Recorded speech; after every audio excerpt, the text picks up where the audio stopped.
Hello friends, welcome to the new episode of my channel. আমি অরিত্র। এখন আমরা এই ভিডিওর মধ্যে কথা বলবো যে অজিত কুমারের গুড ব্যাড অ্যান্ড আগলি বলে ছবিটা নিয়ে, যে ছবিটা ডিরেক্ট করেছেন আদিক রবিচন্দ্রন, যিনি এর আগে মার্ক অ্যান্টনি বলে একটা ছবি বানিয়েছিল এস জে সূর্য আর বিশালকে নিয়ে। এবার দেখুন, ওই যে ছবিটা মার্ক অ্যান্টনি ছবিটা আমার খুব পছন্দ হয়েছিল। ওই ছবিটার নেচারটাও প্রচন্ড ওভার দ্য টপ ছিল, খুব ওয়াকি ক্যারেক্টার্স, লাউড ক্যারেক্টার্স। বাট সেটার মধ্যে যে ইন্টারেস্টিং ব্যাপারটা ছিল যে প্রচুর তামিল সিনেমাকে বিভিন্ন ট্রিবিউট হোমাজ এসব তো ছিল, বিভিন্ন জিনিসে স্পুফ করে দেখানো, মানে সেটা তামিল ছবিতে সেই মুহূর্তে দাঁড়িয়ে যেসব অ্যাকশন সিনস ইত্যাদি চলছিল সেগুলোকে স্পুফ করে দেখানো, সেগুলো সব ছিল। বাট তার সাথে যেটা ইন্টারেস্টিং ছিল, যেটা টাইম ট্রাভেলের কনসেপ্ট ছিল, একটা ফোন দিয়ে আর কি অন্য আপনি টাইম লাইনে কথা বলতে পারবেন, সেই অনুযায়ী স্ক্রিন প্লেটা বারবার চেঞ্জ হয়ে যাচ্ছিল, টুইস্ট অ্যান্ড টার্নস আসছিল। তো সেই জন্য না ছবিটা এঙ্গেজিং হয়েছিল এবং তার সাথে কমেডি, ইমোশন সব ওয়ার্ক করে গেছিল ওই ছবিটার মধ্যে। এবার আদিক রবিচন্দ্রনের ট্রিটমেন্টটা ছবির এইরকমই হয়। তার ছবি মানে ওয়াকি ক্যারেক্টার্স হবে, লাউড হবে, ওভার দ্য টপ ট্রিটমেন্ট হবে, এটা আমি জেনেই গেছি। ছবিটা দেখতে খুব ভাইব্রেন্ট, কালারফুল হবে, এইসব আমি জেনে গেছি। আমার এতে এই ট্রিটমেন্টটাতে কোনো প্রবলেমই নেই। ঠিক আছে, এই ছবিটা বেসিক্যালি বলা যেতে পারে ইটস অজিত ফ্যান ফিল্ম, মানে অজিতের একজন ফ্যান, সে এই ছবিটা বানিয়েছে অন্য অজিত ফ্যান্সদের জন্য। মানে আদিক রবিচন্দ্রন নিজে দাবি করছে যে সে অজিত কুমারের বিশাল বড় ফ্যান, ডাইহার্ট ফ্যান, এবং সেই পুরো ছবিটা বানিয়েছে হচ্ছে তাকে ট্রিবিউট দিয়ে, তার ফিল্মোগ্রাফিকে ট্রিবিউট দিয়ে, এবং বানিয়েছে যাতে তার ফ্যান্সরা এনজয় করতে পারে। কিন্তু আপনি বলুন যে এই জিনিসটা কি একটা সিনেমাকে মানে ইউনিভার্সালি প্যালেটেবল বানাতে পারে? তার কারণ হচ্ছে এই ছবিটা তামিলনাড়ুতে, একমাত্র তামিলনাড়ুতে যারা অজিত কুমারের পুরো ফিল্মোগ্রাফি, তামিল সিনেমা সব জানে, তাদের জন্যই একমাত্র সুটেবল। ওই জন্য ছবিটা মাইত্রী মুভি মেকার্স প্রডিউস করেছে। ছবিটা তেলেগুতেও রিলিজ করছে, কিন্তু তেলেগুতে কোনো অ্যাডভান্স বুকিং একদম হয়নি। এবং এই ছবিটা যে মানে তামিলনাড়ুর বাইরে, এবং যে অজিত কুমারের ডাইহার্ট ফ্যান হবে না, যার পুরো ফিল্মোগ্রাফির ব্যাপারে আইডিয়া নেই, আমিও দেখুন অজিত কুমারের প্রচুর ছবি দেখেছি, আমার মোটামুটি একটা আইডিয়া আছে, তা সত্ত্বেও আমি বলছি যে মানে আমারও কিছু জায়গায় মানে বুঝতে অসুবিধা হয়েছে। তার বাইরে যে জেনারেল অডিয়েন্স, ফ্যামিলি অডিয়েন্স, এদের কাছে না ছবিটা কোনো প্যালেটেবিলিটি মানে কোনো অ্যাকসেপ্টেবিলিটি নেই। তার কারণ হচ্ছে ছবিটা মানে পুরোটাই হচ্ছে অজিত কুমার ফ্যান সার্ভিসিং। ঠিক আছে, এবং তার সাথে তার ফিল্মোগ্রাফির বিভিন্ন ছবিকে, বিভিন্ন জিনিসকে রিক্রিয়েট করে, গান ব্যবহার করে, শর্টস গুলোকে রিক্রিয়েট করে এইভাবে দেখিয়েছে। গল্প যেটা আছে এখানে, মূলত যে গল্পটা ছিল স্ট্রেট ফরওয়ার্ড ন্যারেটিভটা এরকম, আমরা গল্পটা এরকম দেখতে পাচ্ছি যে এখানে অজিত কুমার একজন গ্যাংস্টার ছিল, ছেলে যখন জন্মেছিল ওর বউ বলেছিল তুমি মানে শুধরে এসো, তাই জন্য জেলে চলে গেছে, 18 বছর জেল খেটে এসছে। এবার যখন ও এসছে, ও ভাবছে আমার ছেলের সাথে দেখা করবো, সেই সময় ছেলে একটা জিনিসে ফেসে যাচ্ছে। এবার বাবাকে আর কি কাম ব্যাক করতে হবে, ছেলেকে আর কি একজনের থেকে বাঁচাতে হবে, যেটা অর্জুন দাস প্লে করছে, এবং সেখানেও একটা টুইস্ট মতো রয়েছে। এবার ঠিক আছে, গল্পটা ছিল। এবার এই গল্পটার মধ্যে কিন্তু বাবা ছেলে সম্পর্ক, হাজব্যান্ড ওয়াইফের সম্পর্ক, এই জিনিসগুলো কিন্তু খুব সুন্দর করে এইগুলো দিয়ে ইমোশনটাকে ডেভেলপ করা যেতে পারতো।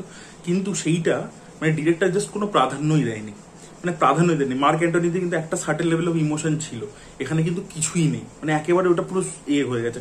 কোনো জিনিসটাকে ডিরেক্টর সিরিয়াসলি নিচ্ছে না, খালি একটাই উদ্দেশ্য, একটা ছবি খালি একটাই উদ্দেশ্য নিয়ে বানানো যে আমি এই মানে ফ্যান সার্ভিসিং করবো।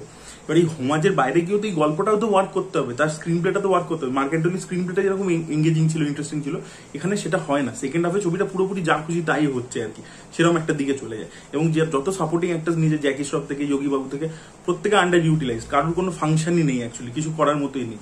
এবং এই যে ফ্যান সার্ভিসিং এর ব্যাপারটা, যতটা আমি বুঝতে পারছিলাম, আমি প্রথম দিকে এনজয় করছিলাম, ভালোই লাগছিল। এবং দেখুন টেকনিক্যালি খুব ভালো, মানে ক্যামেরাম্যান যে কাজ করেছে, খুব জিনিসটা ভিজুয়ালি খুব ভাইব্রেন্ট। জিবি প্রকাশের গানগুলো অতটা আমার ভালো লাগেনি, বাট মানে বিজিএম যেটা দিয়েছে সেটা খুব ভালো কাজ করেছে। তো সেগুলো টেকনিক্যালি জিনিসটা খুব এঙ্গেজিং ভাবে প্রেজেন্ট করেছে। এবং অজিত কুমার কিন্তু একটা ম্যাড ক্যাপ পারফরমেন্স দিয়েছে। এই ধরনের ছবিতে, আদিকের ছবিতে যেরকম ট্রিটমেন্ট, সেই অনুযায়ী যে পারফরমেন্সটা দিতে হয়, যেরকম মার্ক অ্যান্টনিতে এস জে সূর্য খুব ভালো পারফরমেন্স দিয়েছিল, ওভার দ্য টপ পিচটাকে ধরে কনভিকশনের সাথে প্রেজেন্ট করতে পেরেছিল। অজিত কুমারও কিন্তু সেটা পেরেছে, পারফরমেন্স ওয়াইজ কিন্তু ভালোই করেছে সে। কিন্তু ব্যাপার হচ্ছে যে এই ফ্যান সার্ভিসিংটা মানে একটা টাইমের পরে ডাইজ ডাউন। মানে আপনি কত ট্রিবিউট দিচ্ছেন, কত হোমাজ দিচ্ছেন, একটা টাইমের পর তো ওটা হারিয়ে যাচ্ছে। মানে এবার তো আপনি টায়ার্ড হয়ে যাচ্ছেন, টিডিয়াস হয়ে যাচ্ছে ব্যাপারটা। এবার তো আপনাকে গল্পটার মধ্যে ফোকাস করতে হবে, ক্যারেক্টার, ইমোশন, সেগুলোর উপর ফোকাস করতে হবে না। তো সেগুলোর উপর ফোকাস নেই। আর মার্ক অ্যান্টনিতে কি ছিল অ্যাডভান্টেজটা, যে ওভার দ্য টপ ওয়াকি ট্রিটমেন্টটা, ওই ট্রিবিউট এটার সাথে যেটা ছিল একটা হাই কনসেপ্ট ছিল, টাইম ট্রাভেলের ব্যাপার ছিল, সেটা দিয়ে ইন্টারেস্টিং একটা স্ক্রিন প্লে ছিল। এখানে গল্প খুব রুটিন, কোনো হাই কনসেপ্ট নেই, তার সাথে স্ক্রিন প্লের মধ্যেও কিছু নেই, কোনো ফোকাসই করেনি, স্ক্রিন প্লেটাকে পাত্তাই দেয়নি। প্রতিটা সিনই হচ্ছে একটা ইন্ট্রো সিন, একটা ক্লাইম্যাক্স সিন, মানে একটা সিনকে পুরো ওইভাবেই ট্রিট করেছে। এবং it's not a film actually, it's more of a মানে অনেকগুলো রিলসকে যেন জুড়ে জুড়ে জুড়ে জুড়ে দিয়েছে। প্রত্যেকটা সিন একটা স্ট্যান্ডালোন হিসেবে একটা রিল আর কি, সেরকম ভাবে ট্রিটমেন্ট করা, এবং প্রচন্ড ফাস্ট ফাস্ট ফাস্ট ফাস্ট জিনিসটা বেরোচ্ছে, এডিট করা ওইভাবে। আপনি এটাকে অ্যাকচুয়ালি একটা সিনেমা বলতেই পারেন না, মানে অ্যাকচুয়ালি কোনো কোহেরেন্স, একটা যে গল্প এগোবে সেরকম ব্যাপারটাই নেই আর কি এখানে। তো সেই জিনিসটা আর কি আমি জানি না, মানে ফ্যান্সদের বাইরে যে জেনারেল অডিয়েন্সের জন্য কতটা ওয়ার্ক করবে এবং যারা তামিল সিনেমার ব্যাপারে অতটা আইডিয়া নেই তাদের জন্য কতটা ওয়ার্ক করবে সেটা নিয়ে যথেষ্ট ডাউট আছে। আপনি এমনি রিলস হিসেবে বা ফেসবুকে ক্লিপিং হিসাবে ছবি মানে দেখতে পারেন আর কি, গোটা সিনেমাটা ক্লিপস হিসাবে সেটা দেখতে ভালোই লাগবে, কিন্তু যখনই আপনি অ্যাজ আ ছবি পুরো জিনিসটা 2 ঘন্টা 20 মিনিট ধরে দেখছেন, 2 ঘন্টা 20 মিনিট খালি যদি 2 ঘন্টা 20 মিনিট ধরে কন্টিনিউসলি রিলসের পর রিলস চলে যাচ্ছে, মানে ব্যাপারটা এরকম হচ্ছে আর কি। তো আমি জানি না, মানে আমার আর কি মানে একটা পয়েন্টের পরে প্রথম দিকে একটা টাইম অব্দি এন্টারটেনিং লাগছিল জিনিসটা, সত্যি বলছি, কিন্তু তারপরে আর কি জিনিসটা এবার টিডিয়াস হয়ে যায় এবং সেকেন্ড হাফে স্পেশালি ছবিটা যা খুশি তাই করেছে। হ্যাঁ ডেফিনেটলি অ্যাকশন, মানে অনেক রকমের অ্যাকশন আছে এবং সেটা এক্সিকিউট করা হয়েছে খুব ভালোভাবে, তো সেই জিনিসপত্রগুলো দেখতে ভালো লাগবে, ভিজুয়ালি ভালো লাগবে, অজিত কুমারের পারফরমেন্স ভালো লাগবে, বিজিএম এর কাজ খুব ভালো, সেই দিক পত্রগুলো ভালো রয়েছে এবং কিছু অ্যাক্টার্সরা হয়তো স্পেস পায়নি সেইভাবে, বাট যেহেতু তারা খুব ভালো অ্যাক্টার্স, অভিনেতা ভালো, ওইটুকু স্পেসের মধ্যেই কিন্তু কিছু একটা স্পার্ক ক্রিয়েট করে দিচ্ছে, সেইগুলো রয়েছে। আমি বলবো না একেবারেই মানে কিছুই দেখার মতো নেই, বাট ছবিটা আর কি টিডিএস ছবি, আর কোনো গল্প নেই, কোনো ইমোশন নেই, কিচ্ছু নেই, ইমোশনটার উপর একটু ফোকাস করা উচিত ছিল। সো এটা ছিল আমার রিভিউ গুড ব্যাড এন্ড আগলি নিয়ে। আপনাদের কি মতামত অবশ্যই কমেন্টে জানাবেন। এই ভিডিওটা ভালো লেগে থাকলে লাইক করুন, শেয়ার করুন, চ্যানেলকে সাবস্ক্রাইব করতে ভুলবেন না। Bye bye.